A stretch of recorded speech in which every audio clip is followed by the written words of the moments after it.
Hey everyone, and welcome back to my channel. Oh my gosh, it feels like forever since I have made a video, so apologies to those who follow me. I've been I've been preoccupied lately, which has taken time away from doing these videos, but I've been committed to doing the monthly tarot forecast, which is why I'm here today to bring you the forecast for June 2018. And this month I am working with the Oracle of Shadows and Light. I just thought, with the sun coming back and it being bright and sunny, we'll look at that duality of shadow and light. It had been calling my name for quite some time. Now, before I get into the forecast and the reading, because I don't know if I'm going to be able to do this come July. Those who subscribe to my newsletter, and I'll put the link below if you want to do that, because I also have weekly readings in my newsletter, know this already, but I don't think I've said anything on YouTube, mostly because I haven't been making videos. But my little tarot business, art business, is getting a new boss this month. So big reveal. Yes. Yes, there's a little one coming who's going to be calling the shots for the next little while. So I'm not really sure. I've been trying really hard not to make any commitments this summer in terms of events. This week will be the last week to book readings with me if you want to do it. I do video readings. Email readings I'll keep open. Email readings are still available because I can kind of work on my schedule a little bit more than I just don't want to book an appointment at a set time and then have to cancel either because, as I said, new boss, someone else is calling the shots. And say if I go into labor, the last thing I want to be worried about is having to call clients and rescheduling. So this week I'm cutting off video and in-person bookings. So if you want one from me, I suggest going to my website and booking that ASAP, because the last day to have an appointment will be this Saturday, June 2nd. June 2nd or June 3rd? I can't remember. But when you go book, it will tell you. Anyway, this weekend is it. I'm cutting people off this week. So I don't know if I'm going to be able to do a forecast in July or not, but let's start June anyway. So the theme already, I've pulled the cards in advance. I've had a look at them, and the theme that I see for the month of June is self-care. So that certainly applies to me for obvious reasons this month, and I'm sure it will apply to many of you out there as well. So let's start with card number 1, is the Pink Lotus Faerie, and the little caption below says a time for spirit. So with this card, pregnancy. Like, I'm already out of breath just from sitting here and talking. Last night I woke up with a nosebleed. Oh my gosh, the joys of pregnancy. The list just goes on and on. But anyway, Pink Lotus Faerie. Okay, so what I see is, like, we already have this idea that things are shifting, things are changing, our needs are changing, our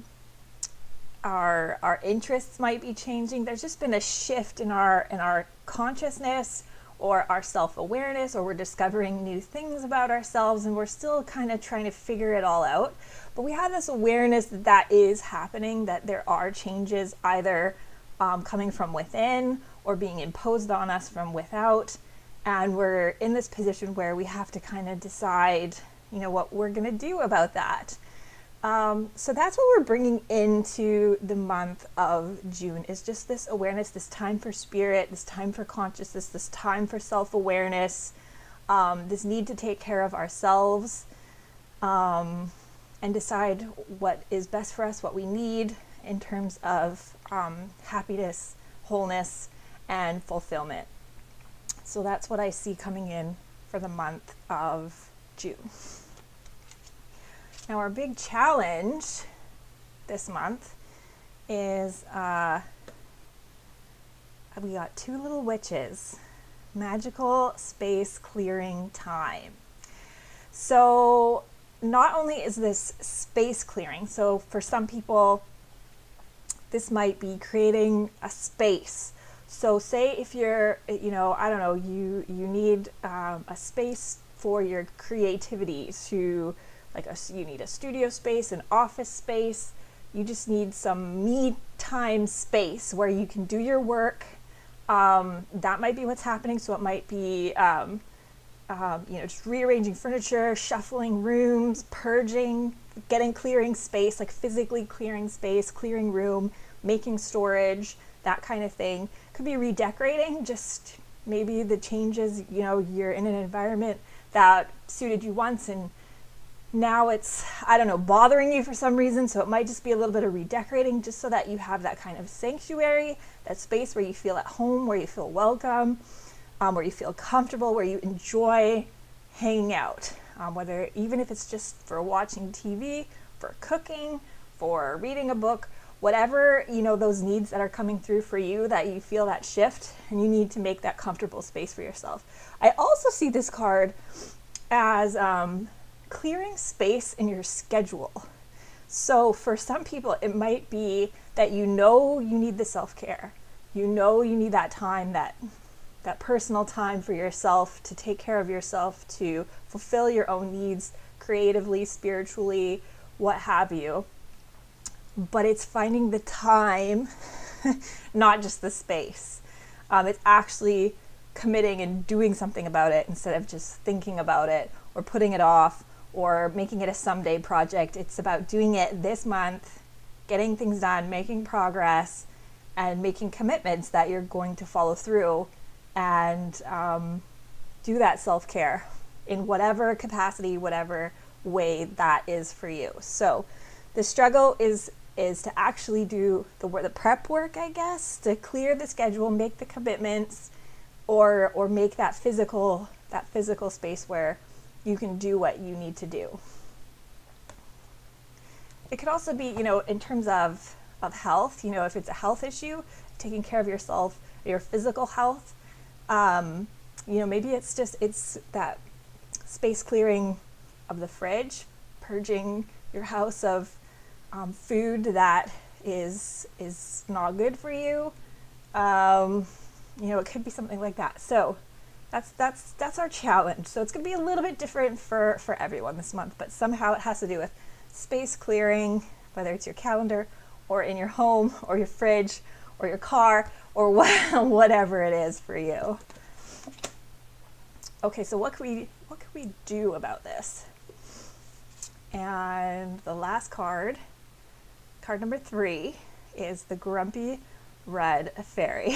So I love her face because she just looks really irritated, really frustrated, and you almost have this sympathy for her, like somebody has pushed her buttons and she's either trying to hold it together or she's about to snap. And the little caption below says, "Be your true self." So that's our advice. That's our actionable this month, is just remind yourself you have to be true to yourself. So be yourself. So, especially when we're going through, some major changes, or we're ready to try something new, or, we're experimenting with a new identity or a new lifestyle, whatever it is. You might be looking towards how have other people been dealing with it? How are other people learning? How are other people solving problems that have come up for you? So you might be looking to these mentors, and I'm not saying that's a bad thing at all. But the caution here, I think, is to not be a mimic.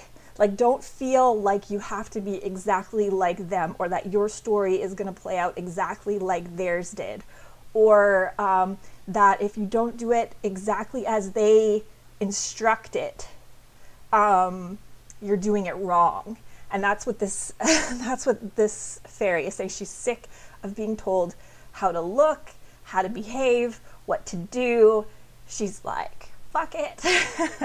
I'm just going to be me, and that's the most important thing you can do. So if if you're looking for solutions and you're looking for some advice or guidance, go for it. Absolutely. See what, because maybe the solution is there for you, but don't put pressure on yourself that you have to be exactly like them. Like, leave room for your own unique style, taste, take on it, your own creativity, your own spin on it.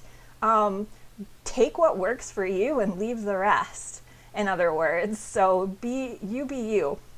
Now, the other thing that came up when I was looking at these cards, a message that came through, was all about not just self-care. So it's not being totally, in a way, it's being a bit selfish, making yourself a priority.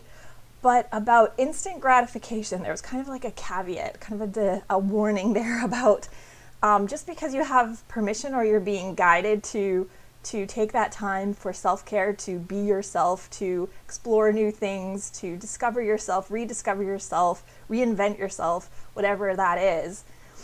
You also want to avoid that kind of instant gratification, or you want to at least know the difference between opportunity and instant gratification. So what I mean that is, like, when you're thinking self-care, you also have to consider your future self when making decisions. So, like, for example, let's go to the food issue, right? If you're someone who,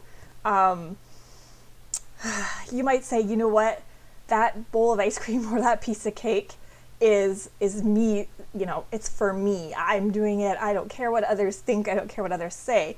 But if you're going to, regret that, if your future self is going to be like, oh man, I wish I had more discipline. I wish I hadn't done that, because the real self-care that you need is to, be more healthy. Those are the things you want to take into consideration. It's like, is your future self going to pay for this? Pay for your actions today? Because then, is it really self-care? Yes, you get that instant gratification. You satisfy yourself in the moment. For the moment, in the short term, you're happier, but in the long term, are you really serving yourself? So that was I felt like that came up in this reading, but also at the same time, like, don't hold yourself back. Know the difference between that short-term gratification and opportunity, because you might have an opportunity that comes up, and it's kind of like now or never, and maybe it's like a trip of a lifetime, and someone's offering you this fantastic deal, or they're willing to accompany you on this guided tour to some foreign country, and it's like, you may never get this opportunity again, but you don't quite have the money to cover it today, which means going into a little bit of debt, which means you're going to pay for it tomorrow. But maybe that's worth it. Maybe your future self is going to be okay, because the trade-off is, you know what, I got this amazing experience. It cost me a little bit extra in the future, but that might be worth it. So just weigh that. Just think about when you're in these moments of, deciding, is this self-care, or is this opportunity, or is this just instant gratification? Is my future self going to have to pay the price for decisions that your present self makes? Because that's all part and parcel of self-care. So this month, I just feel it's all about self-care, and I just wanted to get that last little message out there. Now, as usual, I pull a card from the Good Tarot. And this month's card is the 10 of Fire. So what I see here in this card is, I see a person here who, it's like she's juggling a lot of commitments, a lot of I see this kind of like to-do list, like, I gotta remember to do this and call this person and fulfill this commitment and remember to do this and all these things that you're kind of juggling. You're trying to keep them all up in the air, but there they are, sort of burning away. So it's like you're not juggling them anymore. You're letting them turn to ashes, turn to dust, like putting them down, letting them go, releasing them. and freeing yourself of those burdens. So let me just read from the book while I hold up the card. I may be overcommitted and have taken on too many burdens.